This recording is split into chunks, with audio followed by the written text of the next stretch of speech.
La revue de presse avec Julien Herpin. Bonjour Julien. Bonjour Jean. Dans la presse, un cocorico pour la recherche nantaise. Et oui, savez-vous quel est le point commun entre l'intestin reconstitué, la rétine artificielle et la main bionique?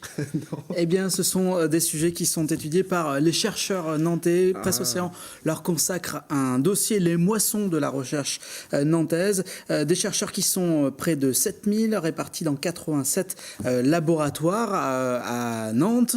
L'exemple, la rétine artificielle développée par le professeur Weber au CHU qui va permettre à des patients aveugles atteints de rétinite pigmentaire peut-être à terme de revoir.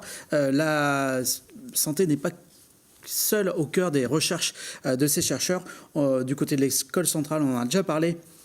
On étudie la voiture électrique de demain et à Saint-Nazaire, on parle biocarburant. Voilà, toutes ces recherches sont au cœur d'un dossier consacré par Presse Océan aujourd'hui. Et puis l'actualité des entreprises nantaises et des startups, c'est notamment à Las Vegas actuellement. Et oui, on reste dans la recherche avec Gaspard contre les escarres, au-delà d'un jeu de mots. C'est une innovation présentée en ce moment à Las Vegas par deux Nantais.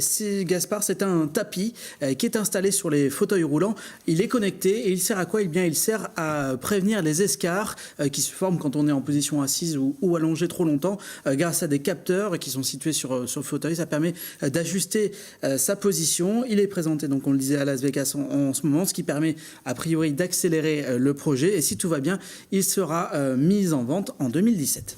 Et puis un autre Nantais, ligérien au moins, qui s'illustre outre-Atlantique.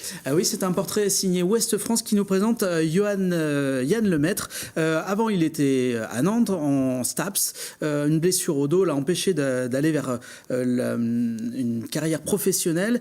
Du coup, il a décidé de partir aux États-Unis, du côté de Santa Barbara, où il est devenu assistant coach au sein de l'université en termes de course à pied.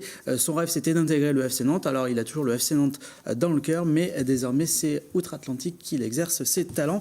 Et puis, hasard du calendrier, on parle également d'un Nantais émigré outre-Atlantique, mais là, cette fois, c'est du côté du Canada. Ce Nantais, c'est François Bourget, qui était un des formateurs du FC Nantes il y a quelques années. En 2011, il est parti du côté de Québec, et depuis, ça se passe plutôt bien pour lui, puisqu'il entraîne non seulement une équipe à Québec, du côté de Québec, mais également les jeunes de la PSG Academy de Montréal. C'est une belle histoire à retrouver du côté de Ouest France aujourd'hui.